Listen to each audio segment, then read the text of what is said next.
Hello everyone, स्वागत है आप सभी बच्चों का इसी प्रेप पर। एक बार फिर से उम्मीद कर रहे हैं आप सबकी तैयारी बहुत ही जबरदस्त चल रही होगी।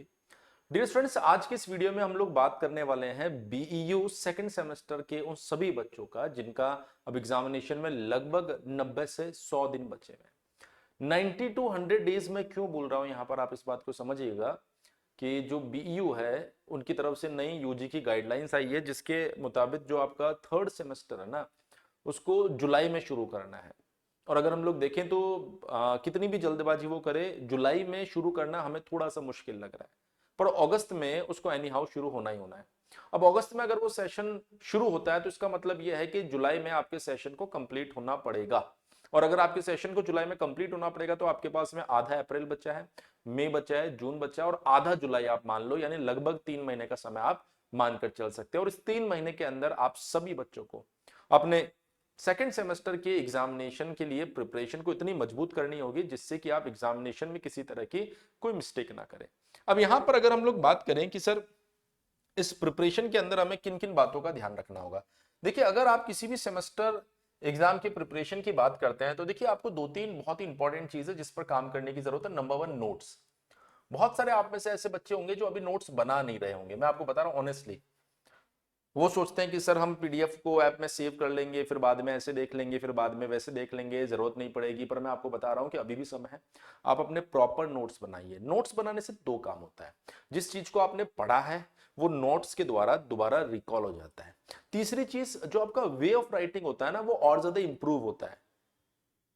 अगर आप देखेंगे किसी भी चीज को जब आप लिखेंगे ना, तो उसको लेकर ज्यादा अंडरस्टैंडिंग बनेगी। कभी कभार सुनते समय हमें 5 में से 4 ही बात सुनाई देती है, 5वीं बात कब स्किप हो जाती है पता ही नहीं चलता। पर जब आप उसे अपने हाथों से लिखते हैं ना, तो आपको कहीं ना कहीं उस चीज में थोड़ा सा और फायदा देखने को मिलता है, और ज्यादा इंप्रूवमेंट देखने को मिलता है, और ज्यादा सहूलियत लगती है, चीजें ज्यादा बेहतर तरीके से समझ में आती है। तो नोट्स बनाना दोनों तरीके से, लाइक अपने लिए कंटेंट को तैयार करना, दूसरा अपने नॉलेज को और स्ट्रॉन्ग करना, दोनों चीजों के लिए जरूरी है, इसलिए नोट्स आप लोग जरूर बनाएं। दूसरी बड़ी चीज आती है कि जब भी आप नोट्स बनाएं तो कैसे नोट्स बनाना है, उसमें 3 चीजें आएगी आपके पास में, थ्योरी, डेरिवेशन एंड न्यूमेरिकल। अब यहां पर क्या होता है कि बच्चे ऐसे सोचते हैं कि सर थ्योरी है, इतना सब कुछ लिखना पड़ेगा तो क्यों ही लिखें, इसको छोड़ देते हैं। मैं आपको बता रहा हूं, थ्योरी को तो आपको बहुत ही स्मार्ट वे में लिखना है। आपको सर ने जो समझाया बढ़िया से समझ लो, सर ने जो लिखवाया उसको अच्छे से पढ़ लो, उनके की पॉइंट्स लिखो, फिर उसका एक्सप्लेनेशन सेल्फ लिखो। क्योंकि एग्जामिनेशन में ऐसा होगा कि आप कितनी ही थ्योरी पढ़ लो, आप वहां पर जो थॉट्स होंगे ना, जो सेंटेंसेस होंगे ना, वो आपको बनाने पड़ेंगे। आप समझ सकते हैं कि हाँ पर्टिकुलर इस डिवाइस में ऐसा हो रहा है, ऐसा हो रहा है, इसके बाद ऐसा हो रहा है, इसके बाद ऐसा हो रहा है, बट एट द एंड अगर हम लोग बात करें तो जब वहां पर लिखने की बारी आएगी ना, तो एक्सप्लेनेशन आपका खुद का होगा। और एक्सप्लेनेशन अगर आपका खुद का होगा तो अभी से आप उस चीज की प्रैक्टिस कीजिए कि कैसे मैं किसी चीज को ज्यादा अच्छे तरीके से एक्सप्लेन कर सकता हूं, उसका बेनिफिट मिलेगा आपको। तो आपको थ्योरी जो सर बता रहे हैं उसको सुनना भी है, जो सर लिखा रहे हैं उसको पढ़ना भी है। फिर जब लिखना स्टार्ट करें तो की पॉइंट्स आपको सर के लेने हैं और थ्योरी सेल्फ बनाने की कोशिश कीजिए, तो आप नए नए वर्ड्स बना पाएंगे। वरना वहां पर क्या होगा कि आपको समझ में तो आएगा कि मैं ऐसा लिखना चाह रहा हूं, पर सर वर्ड्स नहीं मिल पा रहे, सेंटेंसेस सही से फ्रेम नहीं हो पा रहे। इन सब चीजों की काफी दिक्कत होती है बच्चों को। ये मैं अपने प्रीवियस एक्सपीरियंस से बता रहा हूं, इतने टाइम से जब हम लोग पढ़ा रहे हैं तो सेमेस्टर के बच्चों को क्या क्या दिक्कत आती है। फिर आता है डेरिवेशन। देखिए इसको प्रैक्टिस करने का सबसे अच्छा तरीका ही नोट्स बनाना है। आप कुछ सर ने समझाया सब कुछ समझ लीजिए, सब कुछ अच्छे से देख लीजिए, और उसके बाद में अपनी नोट्स कॉपी में खुद लिख लो, सारा सब कुछ खुद से लिख लो। Same for numerical. जब आप किसी न्यूमेरिकल को सॉल्व करें या सर ने किसी न्यूमेरिकल को सॉल्व करवाया तो आप ऐसा मत सोचिए कि हमें न्यूमेरिकल आ गया है। आप उस न्यूमेरिकल क्वेश्चन को अपनी कॉपी में लिखिए और खुद से सॉल्व कर डालिए। इससे दो काम होंगे, आपके नोट्स भी तैयार हो रहे हैं, साथ ही साथ जो भी क्वेश्चंस सर ने आपको करवाए ना वो ऑटोमेटिकली रिकॉल हो जा रहे हैं आपके, ताकि जब हम लोग नए क्वेश्चंस नई प्रैक्टिस आप लोगों की करवाएं उस समय आपको इस तरह की कोई दिक्कत नहीं आए। तो मैं उम्मीद कर रहा हूं ये बात भी आप लोगों को बहुत अच्छे तरीके से क्लियर हो गई होगी। अब बात कर लेते हैं हम लोग तीसरी बात, बहुत सी बार बच्चा पीवाईक्यूज का इतना दीवाना हो जाता है कि सर कहीं से भी पीवाईक्यू करवा दो, एक बार पीवाईक्यू कर लूंगा, उसके बाद में एग्जामिनेशन को या पेपर को कोई खराब कर ही नहीं सकता। मैं आपको बता रहा हूं कि किसी भी एग्जामिनेशन के जब आप पीवाईक्यूज को करते हैं तो एक चीज ध्यान रखिएगा कि आप सिर्फ 100% पीवाईक्यू पर डिपेंड मत रहिए। वहां पर आप टीचर को उन पीवाईक्यूज को सेलेक्ट करने दीजिए कि कौन से पीवाईक्यू हमें सॉल्व करवाने की जरूरत है और किन की जरूरत नहीं है। जिन पीवाईक्यूज को टीचर सेलेक्ट कर रहा है उनको आप सॉल्व कीजिए सिर्फ, क्योंकि ऐसा नहीं होता है कि पिछली साल जो पेपर आया ना वो हूबहू छप कर आ जाएगा। बहुत सी बार बच्चा बोलता है सर 5 साल का पीवाईक्यू कर लेते हैं। 5 साल आपका सिलेबस 3 बार चेंज हो गया होगा। 5 साल पहले जिसने पेपर बनाया होगा वो कमेटी मेंबर ही अलग होंगे, आज जो पेपर बना रहे हैं वो लोग ही अलग है। तो पेपर के लेवल में बहुत बड़े चेंजेस आ जाते हैं।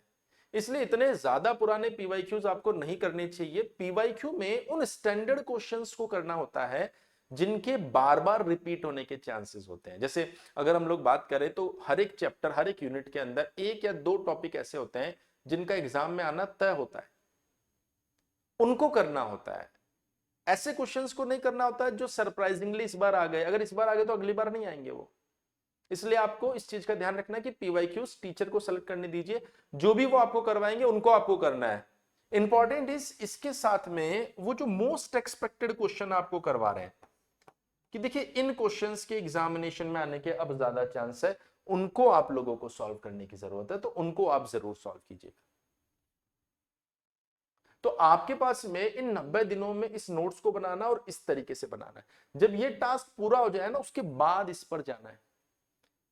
ऐसा नहीं एक यूनिट पढ़ा और टेलीग्राम, यूट्यूब, दुनिया भर की जगह से पीवाईक्यू ढूंढने लग गए, नहीं, ऐसे काम नहीं चलेगा। ये काम आपको कंप्लीट करना है। ये काम कंप्लीट करने के बाद में नेक्स्ट एक चीज जो आपको मेंटेन करके चलनी है वो है आपकी अटेंडेंस।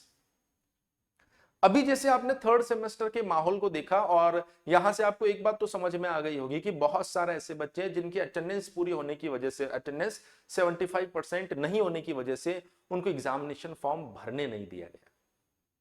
इसका मतलब अगर आपने भी ये गलती की और आपकी अटेंडेंस अगर शॉर्ट रहती है तो आपकी नॉलेज कितनी अच्छी क्यों ना हो, आप एग्जाम नहीं दे पाएंगे। और एग्जाम अगर नहीं दे पाएंगे तो वो नॉलेज किसी काम नहीं आ पाएगी। इस वजह से अगर अभी आपकी अटेंडेंस शॉर्ट चल रही है तो इस पर अभी से काम करने लग जाओ, अब से एक भी छुट्टी मत करो। आने वाले जितने भी वर्किंग डेज होने वाले हैं उन वर्किंग डेज के अंदर आप सभी बच्चों को अपने अटेंडेंस को इंप्रूव करके रखना है, जिससे कि ये जो बैरियर आ जाता है कभी कभार एग्जामिनेशन और आपके बीच में, ये बैरियर कभी ना आए। तीसरी बड़ी चीज अगर मैं बात करूं, 4 पॉइंट हमने बता दिए, 5वें पॉइंट की अगर मैं बात करता हूं तो मिड सेम।